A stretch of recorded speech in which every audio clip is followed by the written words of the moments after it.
be an appropriate framework to talking about the proposal, because it does include these 5 key components of an intelligent community, and this is not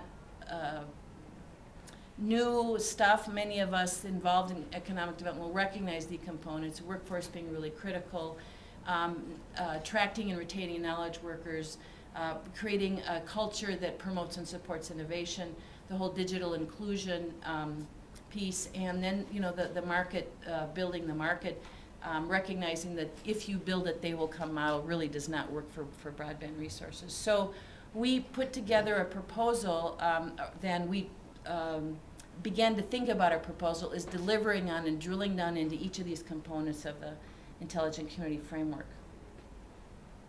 And for those of you who, this is kind of over cute here, sorry about this, who may not have, this just sort of illustrates the how all of these, now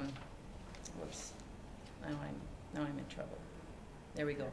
How all of these components really are mutually reinforcing, and there's a lot of feedback loops among and between these different components of building the capacity to really maximize the benefits that broadband can bring both to individuals, businesses, and the public sector and communities. So there's actually 2 slides of partners. We had a lot of partners that we ended up with through this iterative process of connecting, mutual interest and shared mission. I've learned a lot in my career work, and I took a class here from Melissa Stone about collaboration, and I'll never forget when I came in as a graduate student here for their first year of their mid-career Master's in Public Affairs. Why would you need to take a graduate seminar in what's so hard about collaborating? I mean, it's just kind of a no-brainer. But boy, have I learned a lot since then, and unless you put your self-interest on the table and everybody's clear about what they're in it for, you're not well positioned to succeed. And so we had some frank conversations with people. There's people on the list that approached us people that approached us that didn't end up being among our collaborators, and some organizations that we approached that didn't want to partner as well. So this was not just an all-comers feel-good kind of a exercise. We really did scrub capacity through mission to try to come up with this list.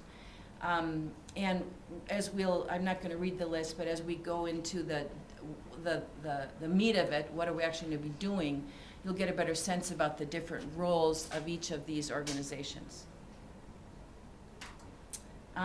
So in addition to those institutional organizations, a component of the proposal that I'm really excited about, and we'll talk a little bit more detail as we get into it, is this concept of what we're calling, it's not a very sexy name, maybe we can do better, maybe you can help us with that, demonstration communities.